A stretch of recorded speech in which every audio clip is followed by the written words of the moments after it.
Jadi hari ini pada pertemuan hari ini, Bu Guru ingin mengajak anak-anak untuk membuat sebuah keyakinan kelas untuk anak-anak kelas 74 sebagai upaya agar anak-anak bisa sedikit merubah apa yang sudah anak-anak sikapnya yang sudah lewat ini.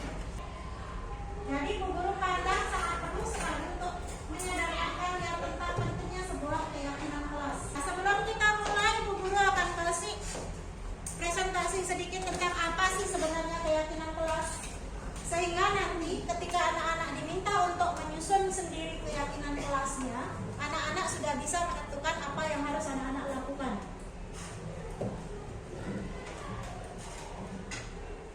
Nah, ini yang akan kita bahas sekarang tentang keyakinan kelas. Ini adalah sebuah bentuk disiplin positif bagi anak-anak semua. Bukan bagi Bu Guru, bukan untuk Bu Guru, tapi untuk anak-anak semua. Ya, keyakinan kelas ini nanti akan menyangkut nilai-nilai universal yang anak-anak yakini bersama, bukan Bu Guru, tapi anak-anak, supaya bisa melindungi anak-anak dalam kehidupan sehari-hari.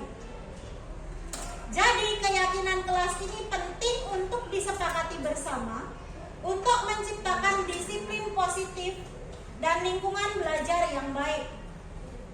Ya, karena murid anak-anak sendiri akan bisa belajar dengan baik apabila anak-anak lingkungannya juga baik. Ya, anak-anak tidak akan bisa belajar dengan baik apabila anak-anak tidak dihargai, tidak dihormati, diganggu dan dalam situasi yang kondusif. Contoh, temannya ribut, bisa belajar nggak anak-anak? Kamu diganggu sama temannya, diajak ngobrol, bisa belajar nggak? Kamu tidak dihormati, dikit-dikit diejek nama orang tua misalkan, atau diejek disebutkan nama jeleknya dan sebagainya, bisa nggak konsentrasi belajar saat itu? Enggak. Nah, sekarang tujuan anak-anak ke sekolah ngapain? Belajar. Ya, sehingga sangat perlu sekali untuk kita membentuk sebuah keyakinan kelas yang nantinya tujuannya untuk menciptakan lingkungan, nah, lingkungan yang benar-benar baik untuk anak-anak belajar, bukan buat guru, tapi untuk anak-anak kelas 4. Nah, sekarang anak-anak kita akan lakukan sedikit kegiatan. Kalian sudah duduk berdua-berdua, yang sendiri kamu bisa pindah dulu ke belakang, ya, teman-temannya biar berdua. Ada yang duduk sebelah kanan, ada yang duduk sebelah kiri. Silakan tentukan sekarang siapa yang mau menggenggam tangan. Yang sebelah kiri atau yang sebelah kanan? Kegiatannya akan ada 2 orang, ada orang A dan orang B seperti yang ada di depan. Ya. Orang A akan menggenggamkan tangannya sekuat-kuatnya.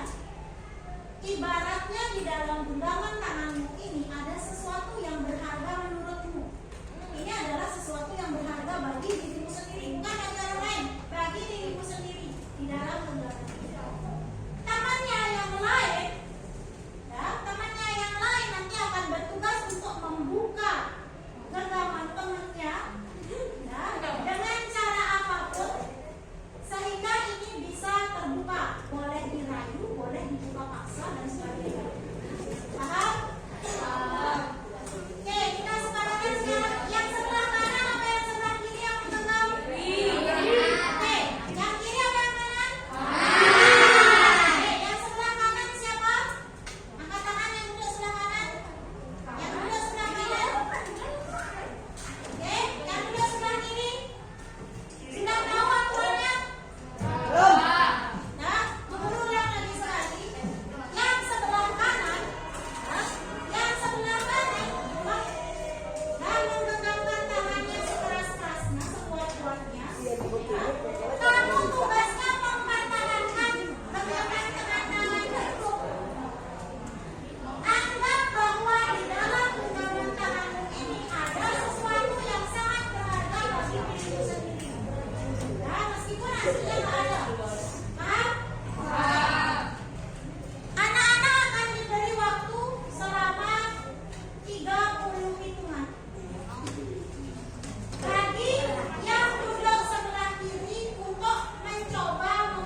Deksa. Deksa. Oke, Bu Guru tanya. Deksa, menurutmu kenapa kamu mempertahankan genggaman kamu? Karena keluarga. Karena di dalam genggamanmu ini kamu taruh keluarga. Nah, oke, makanya kamu mempertahankan ini. Sehingga, oke, jangan lupa. Yang siapa sih yang menutup tangannya? Siapa lagi? Harapan, harapan keluarga, keluarga.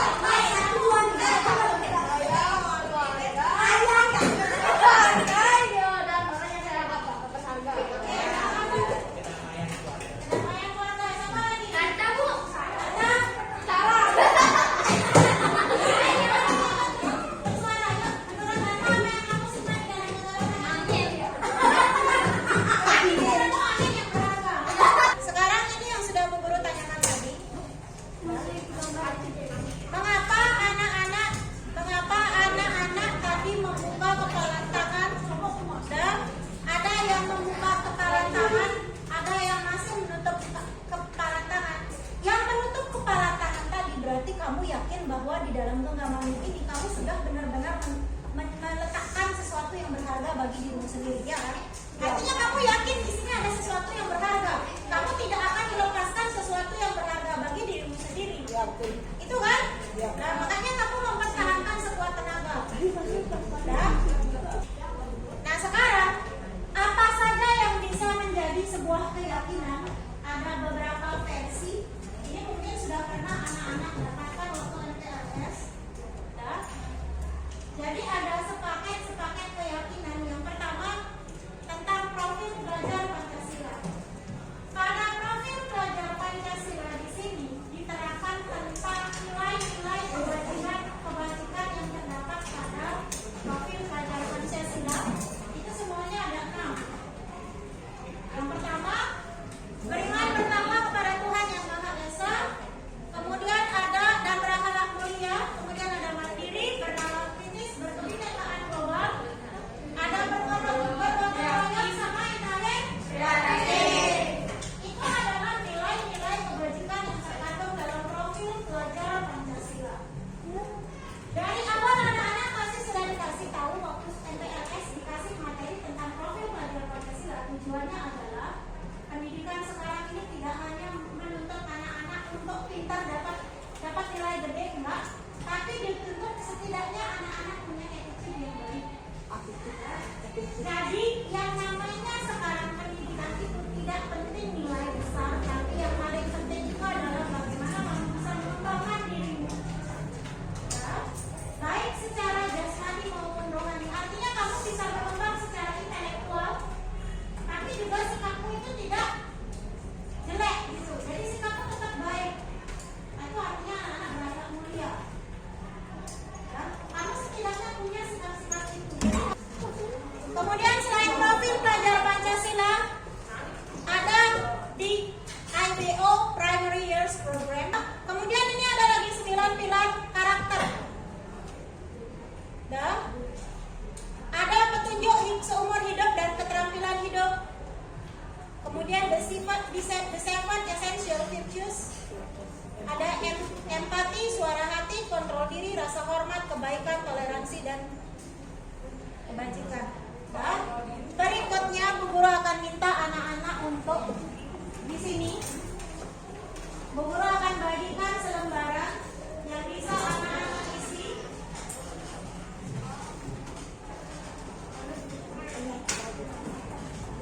Silakan diisi nama paling atas. Jadi di sini anak-anak sudah Bu Guru kasih lembaran yang berisi tentang daftar peraturan. Tugas anak-anak adalah tuliskan keyakinan kelas atau nilai kebajikan yang dituju dari peraturan tersebut.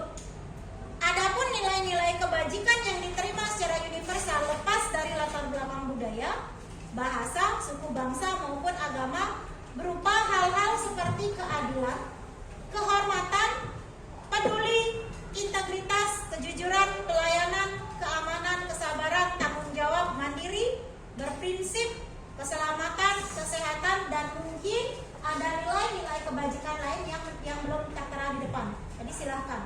Ya. Tugas anak-anak, tuliskan jawaban anak-anak pada kolom yang telah disediakan. Peraturan misalkan kembalikan barang pada tempatnya. Nilai kebajikan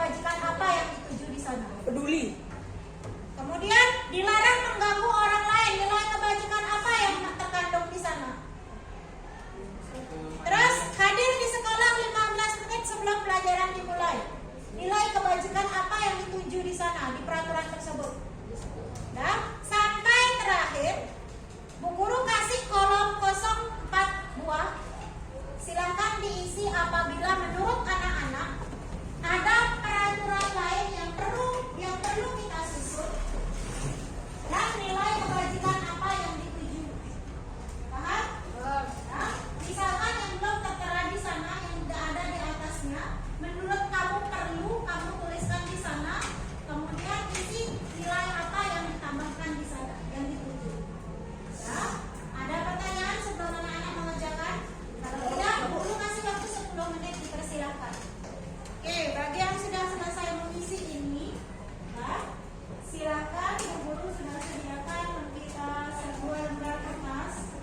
Kalau kurang boleh ditambah.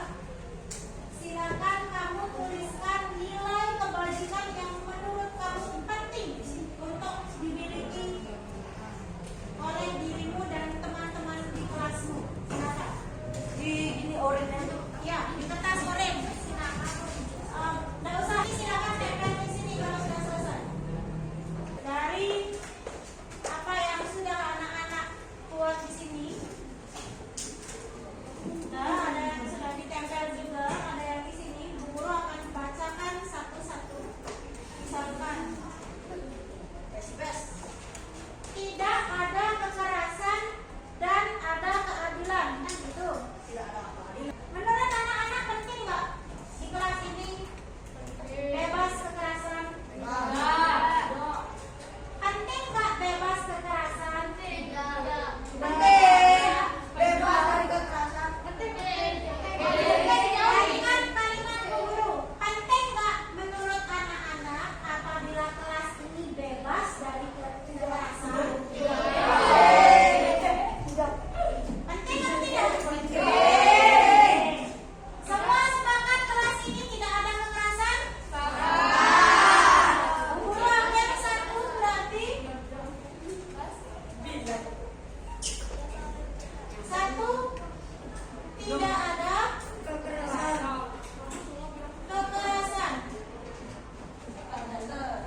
Yang kedua, adanya keadilan. Boleh langsung ditempel aja kalau ada tambahan. Keadilan. Bagaimana menurut anak-anak? Penting nggak keadilan ada di kelas? Coba kasih Bu Guru contoh.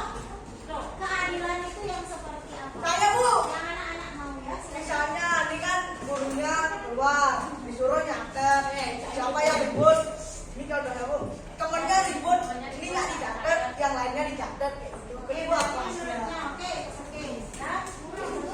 Berarti itu menurut anak-anak. Oke. Ya, nggak apa-apa. Dan, oke, menurut yang lain gimana? Keadilan menurut yang lain gimana? Nggak milih-milih. Berarti semua warga kelas tidak pilih-pilih kan? Berarti besok-besok kalau misalkan, oke, perhatikan. Jadi kalau misalkan besok-besok ada pembagian kelompok yang ditentukan oleh guru atau siapapun, tidak lagi ada yang bisa protes atau nggak ada lagi kalian boleh protes kelompoknya. Kenapa? Di sini tidak boleh membeda-bedakan. Karena kalian pengen ada nilai keadilan di sini. Paham? Setuju semuanya? Berarti ini bisa diterima? Bisa. Oke, bisa sudah. Berikutnya, sopan santun. Menurut kalian penting nggak sopan santun? Siapa yang setuju ini penting? Sopan santun penting. Siapa yang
Berikhlas. Nah, sudah di kelas lagi. Itu lebih bagus lagi. Yang ketiga, ketertiban. Setiap murid dilarang mengganggu teman-teman belajar. Setiap murid, kita hindari kata dilarang. Setiap murid tidak Tidak boleh mengganggu teman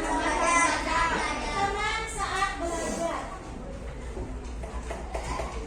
Apa bentuk gangguan yang biasanya terjadi? Satu, Tidak fokus belajar. yang bikin ya maksudnya tindakan mengganggu yang pertama yang oleh teman. Nganggurin. Berikutnya mengajak teman ngobrol, ngagetin temannya yang lagi fokus, terganggu nggak kalian?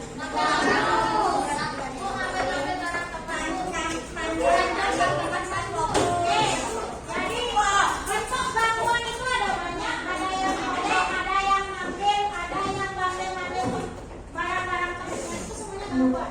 Kalau kamu lagi fokus, diganggu seperti itu bisa nggak fokus dan tidak? Berarti semua sepakat untuk poin ketiga. Oke, kemudian yang keempat tentang kehormatan. Oke, setiap murid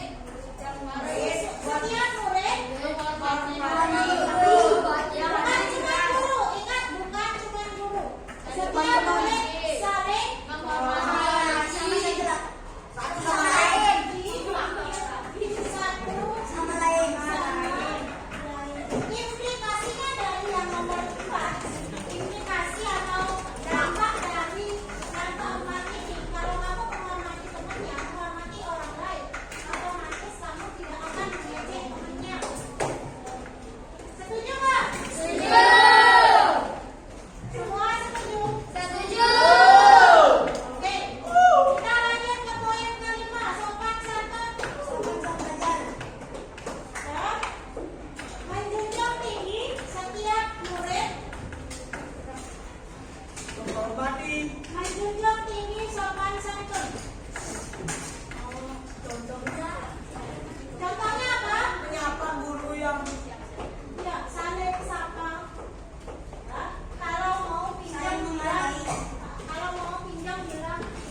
saya nggak ngerti sama pelajaran matematika.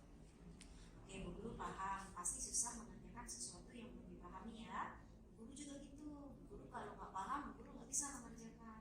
Tapi sebelumnya, Satria sudah coba bertanya sama temannya. Terus tadi kamu di kelas ngapain aja? Aku jadi bermain di kelas. Oke, Bu Guru paham. Kamu bermain di kelas pada saat pelajaran matematika pasti ada alasannya. Boleh Bu Guru tahu apa alasannya? Kenapa kamu lebih memilih bermain daripada mengerjakan tugas yang cepat? Tadi saya sudah nanya sama Diksi sama Diksa, katanya ntar aja. Baru saya kan saya bosan dulu, baru saya bermain di kelas. Tapi menurut Satria, apakah apa yang sudah Satria lakukan itu sesuai sama keyakinan kelas yang sudah kita sepakati sebelumnya? Menurut kamu kenapa nggak sesuai? Karena saya mengganggu teman yang sedang mengerjakan tugas. Jadi nilai apa yang sudah kamu lakukan? Menghargai orang lain dan mengatur ketertiban kelas. Oke, menjaga ketertiban kelas ya. Ya. Nah, Bu Guru tanya dulu sama Satria. Satria mau jadi anak yang seperti apa? Saya ingin menjadi anak yang bisa mengerjakan tugas. Kira-kira apa yang bisa kamu lakukan sehingga kamu bisa mengerjakan tugas, terutama tugas yang tadi ya, matematika. Kira-kira apa yang bisa kamu lakukan? Belajar dan tidak malu jika kita tidak malu saat bertanya, kan kita tidak mengerti. Oke, terutama matematika ya. Jadi kamu harus bertanya dan tidak malu. Benar sekali apa yang sudah kamu katakan ya. Jadi kalau kamu tidak paham, kamu bisa bertanya sama Bu Okta. Pada saat Bu Okta menjelaskan, kalaupun memang kamu merasa malu dengan Bu Okta, kamu bisa coba tanya sama temanmu. Ya, pasti satu di antara teman-teman sekelasmu ada yang mau menjelaskan sama kamu. Kalaupun nanti temannya bilang tak dulu, kamu harus sabar. Bisa Satria? Bisa. Oke. Nah, Bu Guru yang perlu sarankan untuk kamu adalah orang nggak bisa pada saat belajar itu wajar. Karena itulah kita belajar kan. Oke. Jadi gimana Satria? Sudah paham apa yang harus kamu lakukan? Sudah Apa coba dibikin lagi? belajar dan tidak bisa bertanya. Oke, terima kasih. Oke, sekarang Satria sudah bisa kembali ke kelas. Masih ya. Oke, silakan.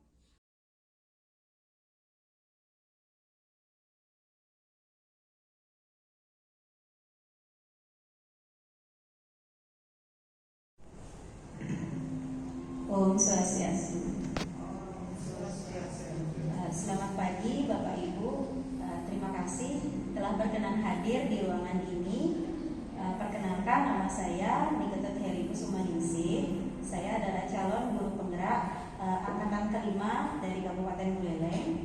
Pada kesempatan hari ini, izinkan saya berbagi tentang praktik baik dari modul 1.4 tentang budaya positif, yang sekiranya semoga apa yang saya sampaikan hari ini bisa bermanfaat bagi kita semua dan sekolah kita tercinta ini. Yang hari ini ingin saya presentasikan itu adalah tentang keyakinan kelas dan restitusi, di mana keyakinan kelas dan restitusi ini adalah sebuah langkah untuk menumbuhkan budaya positif. Baik, pada kesempatan kali ini saya ingin memaparkan tentang keyakinan kelas dan restitusi. Keyakinan kelas dan restitusi ini merupakan langkah untuk menumbuhkan budaya positif. Nah, budaya positif sendiri merupakan perwujudan dari nilai-nilai atau keyakinan universal yang diterapkan di sekolah. Budaya positif ini harus diawali dengan perubahan paradigma tentang teori kontrol. Nah, apa yang selama ini kita yakini tentang teori kontrol? Bahwa guru dapat mengontrol murid, bahwa semua penguatan positif efektif dan bermanfaat, bahwa kritik dan membuat orang merasa bersalah dapat menguatkan karakter, bahwa orang dewasa memiliki hak untuk memaksa. Semua hal tersebut adalah sebuah ilusi. Pada dasarnya, yang dapat mengontrol tingkah laku seseorang itu adalah dirinya sendiri, bukan orang lain. Nah, selama ini kita masih menggunakan paradigma stimulus respon, dan ini yang perlu kita rubah menjadi pendekatan teori kontrol.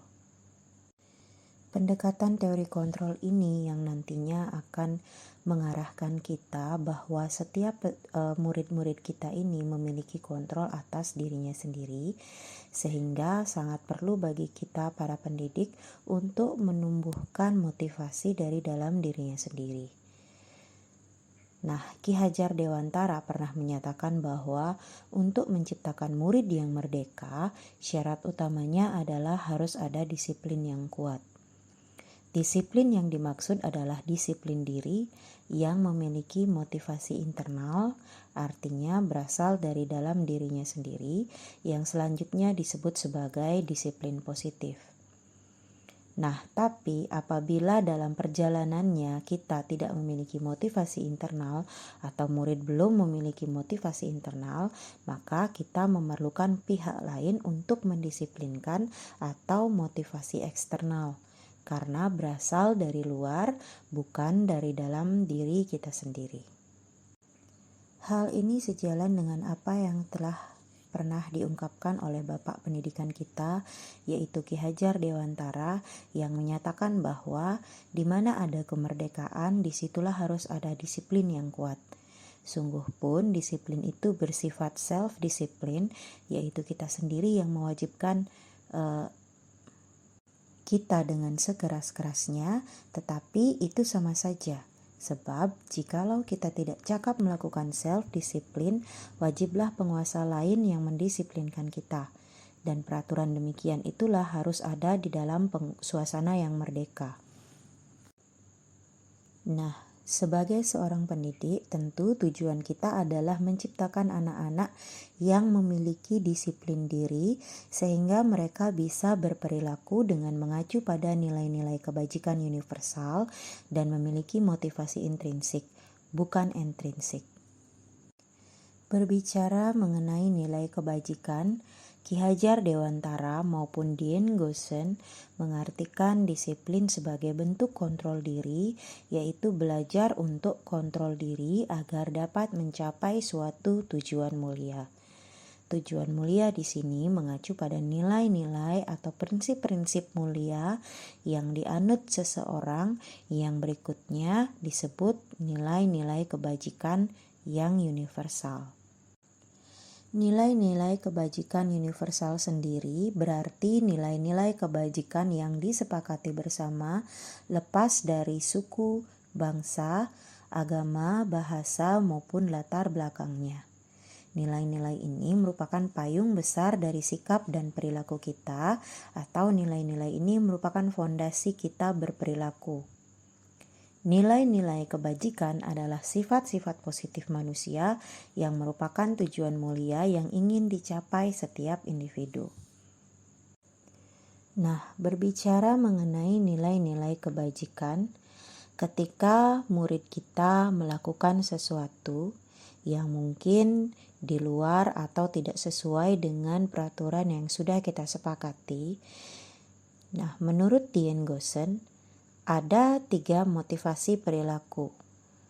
Nah, mungkin peserta didik atau murid kita yang melakukan pelanggaran atau tindakannya yang tidak sesuai dengan peraturan yang telah berlaku ini memiliki motivasi dari dalam dirinya sendiri, di antaranya kemungkinan itu untuk menghindari ketidaknyamanan atau hukuman, atau untuk mendapatkan imbalan atau penghargaan dari orang lain, atau untuk menjadi orang yang mereka inginkan dan menghargai diri sendiri dengan nilai-nilai yang mereka percaya.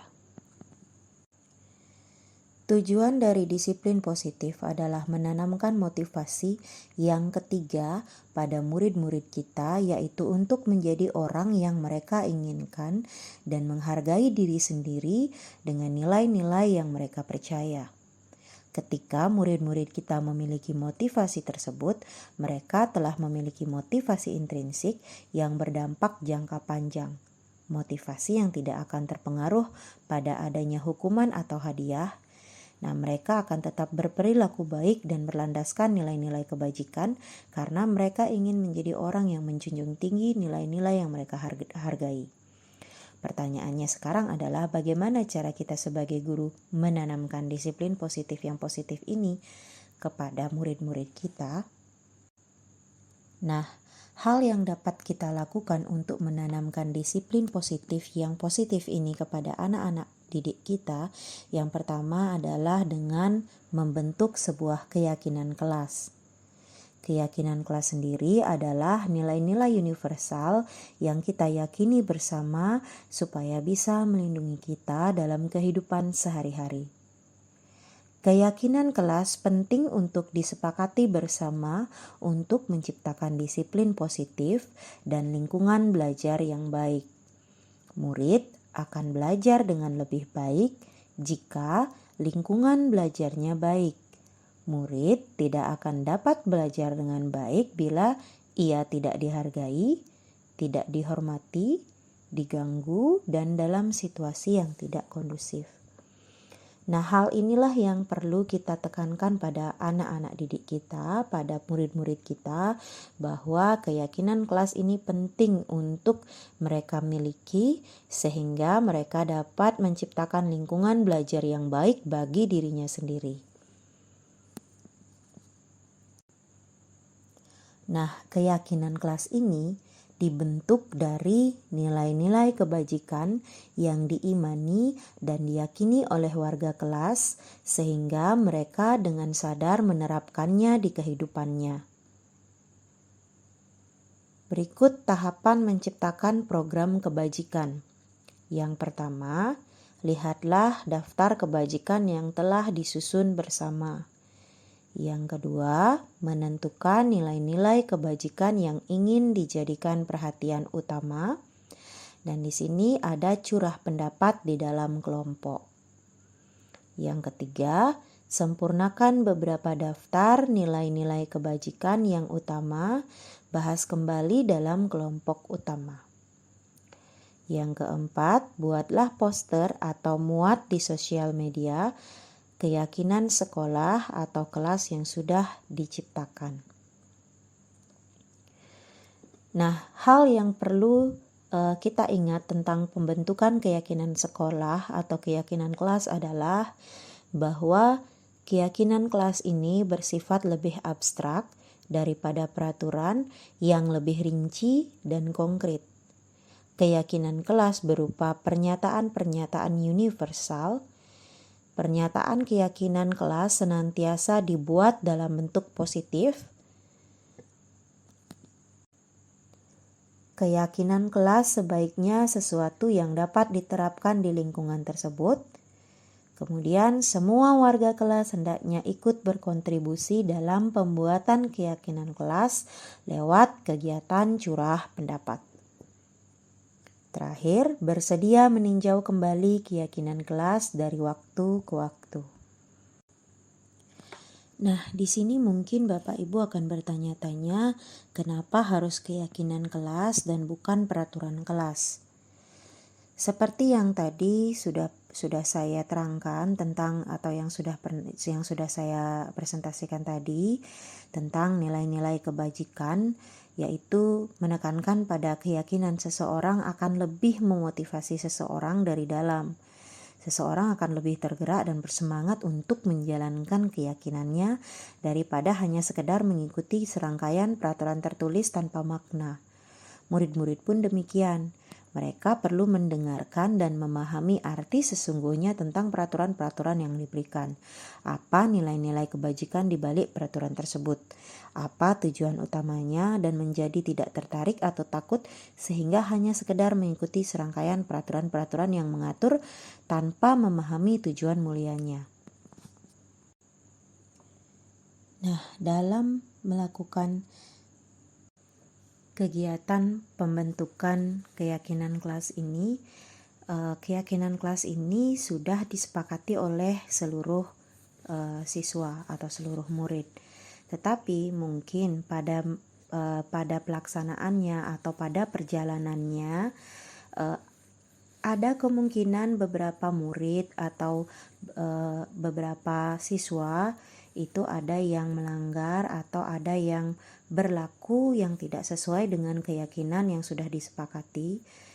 Itu sebenarnya yang harus kita yakini sebagai seorang pendidik, bahwa mereka melanggar peraturan itu karena mereka tidak bisa mendapatkan kebutuhannya dengan cara positif, sehingga mereka melanggar peraturan. Contohnya, apabila seorang murid yang tidak begitu berhasil secara akademik, mungkin kebutuhannya akan penguasaan tidak terpenuhi di sekolah. Oleh karena itu, mungkin dia akan mencoba untuk memenuhi kebutuhannya akan penguasaan dengan mencoba mengatur orang lain di lapangan bermain atau bahkan menyakiti mereka secara fisik, atau bahkan di kelas dia akan menjadi siswa atau murid yang ribut. Nah, sebagai guru, kita dapat melibatkannya dalam kegiatan yang memberi peluang murid tersebut membuat pencapaian yang berarti. Nah, ada 5 kebutuhan dasar manusia yang inilah yang ingin dipenuhi oleh murid-murid, sehingga apabila 5 kebutuhan atau salah satu dari 5 kebutuhan dasar manusia ini tidak terpenuhi, itulah yang mengakibatkan murid akan berlaku tidak sesuai dengan keyakinan atau melanggar peraturan. Nah, 5 kebutuhan dasar manusia tersebut antara lain kebutuhan untuk bertahan hidup atau survival, kasih sayang dan rasa diterima atau love and belonging, kemudian kebebasan atau freedom, kesenangan atau fun, dan penguasaan atau power. Ketika seorang murid melakukan sebuah perbuatan yang bertentangan dengan nilai-nilai kebajikan atau melanggar peraturan, hal itu sebenarnya dikarenakan karena mereka gagal memenuhi kebutuhan dasar mereka. Nah, apabila salah satu murid kita berada pada posisi yang seperti tersebut, atau dia melanggar peraturan yang sudah disepakati atau keyakinan kelas yang sudah disepakati, maka kita sebagai seorang guru harus menerapkan posisi kontrol kita. Nah, kita mengenal ada 5 posisi kontrol. Yang pertama, penghukum. Yang kedua, pembuat merasa bersalah. Yang ketiga, sebagai teman. Yang keempat, sebagai pemantau. Dan yang kelima, sebagai manajer. Posisi kontrol sebagai penghukum bisa menggunakan hukuman fisik maupun verbal, dan orang-orang yang menjalankan posisi sebagai penghukum senantiasa mengatakan bahwa sekolah memerlukan sistem atau alat yang dapat lebih menekan murid-murid lebih dalam lagi. Sehingga guru-guru tersebut biasanya menerapkan posisi penghukum dengan berkata, patuhi aturan saya, atau awas, atau kamu selalu saja salah, atau pasti selalu yang terakhir selesai.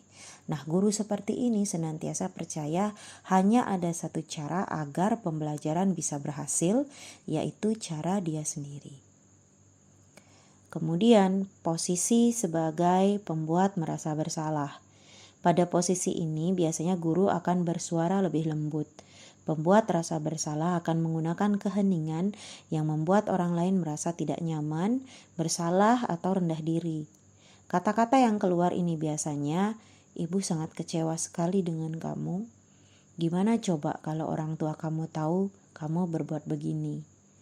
Nah, di posisi ini murid akan memiliki penilaian diri yang buruk tentang diri mereka.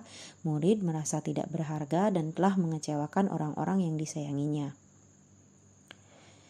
Yang ketiga, tentang posisi sebagai teman. Guru pada posisi ini tidak akan menyakiti murid, namun akan tetap berupaya mengontrol murid melalui persuasi. Posisi teman pada guru bisa negatif atau positif. Positif di sini berupa hubungan baik yang terjadi antara murid dan guru, tetapi jeleknya atau dampak negatifnya adalah murid akan menjadi ketergantungan pada guru tersebut, atau ia hanya akan mematuhi guru tersebut. Kemudian posisi sebagai pemantau. Memantau berarti mengawasi. Pada saat mengawasi, kita bertanggung jawab atas perilaku orang-orang yang diawasi. Posisi pemantau ini berdasarkan pada peraturan-peraturan atau konsekuensi. Dengan menggunakan sanksi atau konsekuensi, kita dapat memisahkan hubungan pribadi kita dengan murid sebagai seseorang yang menjalankan posisi pemantau.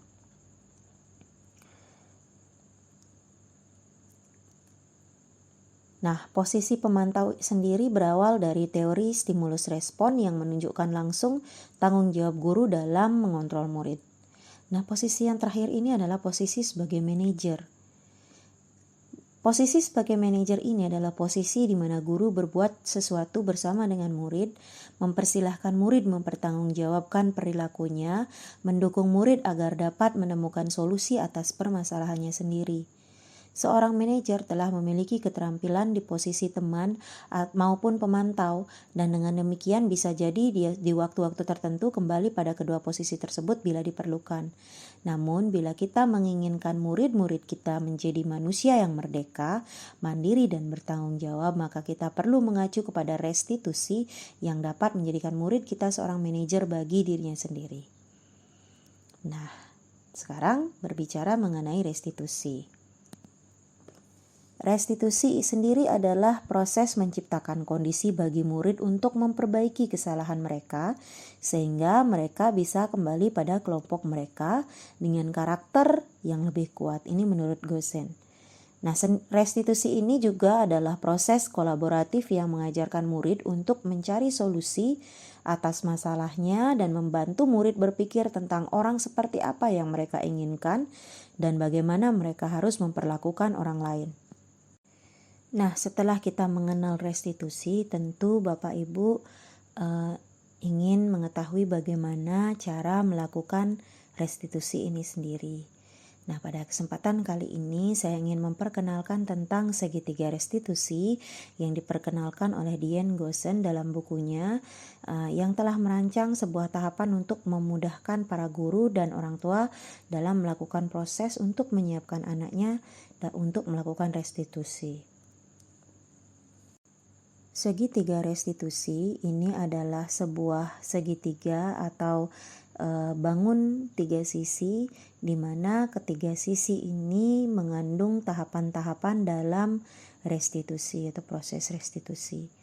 Yang pertama itu adalah sisi paling pertama itu adalah tentang menstabilkan identitas. Nah, bagian ini bertujuan untuk mengubah identitas anak dari orang yang gagal karena melakukan kesalahan menjadi orang yang sukses. Anak yang melanggar peraturan karena sedang mencari perhatian adalah anak yang sedang mengalami kegagalan. Dia pasti mencoba untuk memenuhi kebutuhan dasarnya namun ada halangan.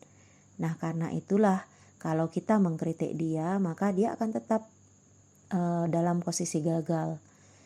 Nah, kalau kita ingin ia menjadi reflektif, maka kita harus meyakinkan anak dengan cara mengatakan kalimat-kalimat yang menstabilkan identitasnya. Kalau kita mengatakan kalimat-kalimat di atas akan sangat sulit atau hampir tidak mungkin untuk membuat anak tetap membangkang. Nah, disinilah para guru yang bertugas mengawasi anak-anak saat mereka bermain di halaman sekolah misalkan, menyatakan bahwa bila mereka mengatakan kalimat tersebut yang mungkin hanya butuh 30 detik bisa mengubah situasi yang sulit menjadi kooperatif. Nah, kalimat-kalimat yang bisa kita gunakan yang pertama adalah berbuat salah itu tidak apa-apa atau tidak ada manusia yang sempurna.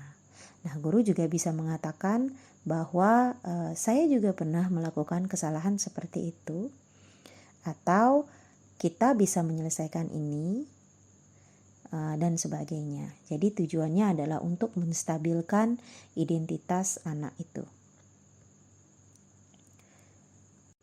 Nah, kemudian sisi yang kedua itu adalah validasi tindakan yang salah. Nah, setiap tindakan kita dilakukan dengan satu tujuan pastinya, yaitu memenuhi kebutuhan dasar. Kalau kita memahami kebutuhan dasar apa yang menjadi dasar sebuah tindakan, kita akan bisa menemukan cara-cara paling efektif untuk memenuhi kebutuhan tersebut. Nah, menurut teori kontrol sendiri, semua tindakan manusia baik atau buruk pasti memiliki maksud atau tujuan. Jadi kita sebagai seorang guru yang memahami teori kontrol pasti akan mengubah pandangannya dari teori stimulus respon ke cara berpikir proaktif yang mengenali tujuan dari setiap tindakan. Nah, kita mungkin tidak suka sikap seorang anak yang terus-menerus merengek, tapi bila sikap itu mendapat perhatian kita, maka ia telah memenuhi kebutuhan anak tersebut. Kalimat-kalimat yang bisa kita lakukan atau yang bisa kita ucapkan untuk anak-anak dengan nada tanpa menghakimi akan memvalidasi kebutuhan mereka. Seperti, padahal kamu bisa melakukan yang lebih buruk dari ini ya. Atau kita bisa mengucapkan, kamu pasti punya alasan mengapa melakukan ini kan? Nah, jadi kalimat-kalimat serupa itu bisa memvalidasi tindakannya yang salah, tetapi itu tidak akan membuat ia itu akan mengulangi perbuatannya. Justru validasi tindakan yang salah ini cara kita untuk memenuhi kebutuhannya yang tidak terpenuhi. Nah, restitusi ini tidak menyarankan guru bicara ke murid bahwa melanggar aturan adalah sikap yang baik.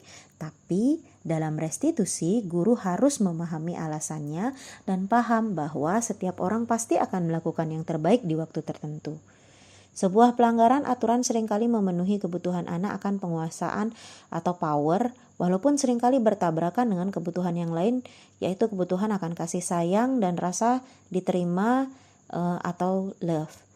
Kalau kita tolak anak yang sedang berbuat salah, dia akan tetap menjadi bagian dari masalah.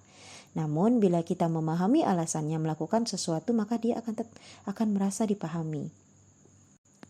Kemudian sisi yang ketiga tentang menanyakan keyakinan. Nah, teori kontrol menyatakan bahwa kita pada dasarnya termotivasi secara internal.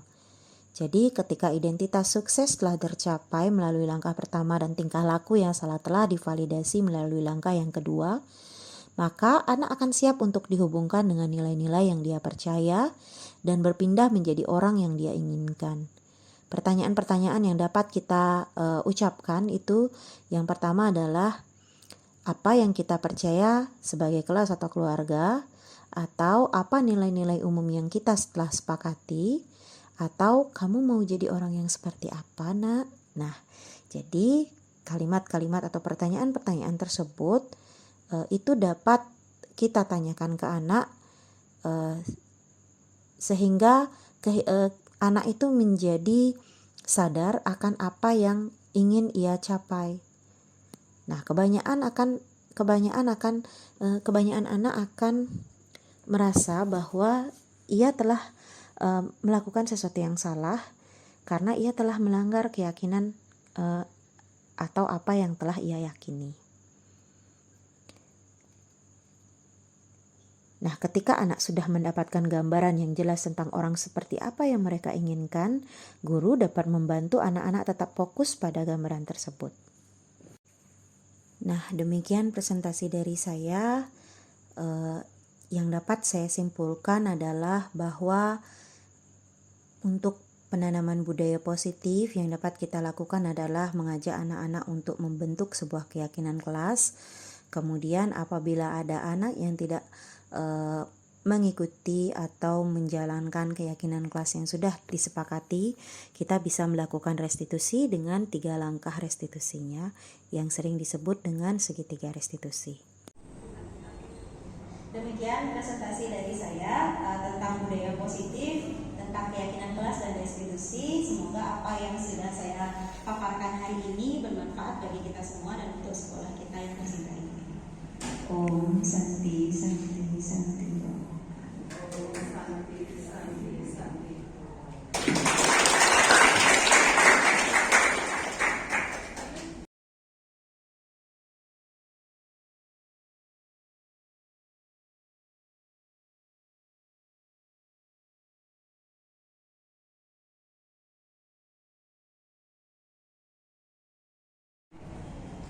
Selamat siang semuanya. Perkenalkan, nama saya Siti Hanis Puada sebagai guru IPA di SMP Negeri 2 Singaraja, di mana tadi saya sudah mengikuti kegiatan pembahasan terkait keyakinan kelas dan restitusi oleh CGP Ibu Heri tentang keyakinan kelas. Di mana di sini saya sangat mendapatkan manfaatnya sangat besar, di mana saya bisa bisa tahu lebih tentang cara menangani siswa dan menumbuhkan budaya positif bagi siswa. Nah, semoga dengan saya mengikuti kegiatan ini, saya bisa menerapkan apa yang sudah disampaikan oleh CGP Ibu Heri. Tetap semangat untuk Ibu Heri.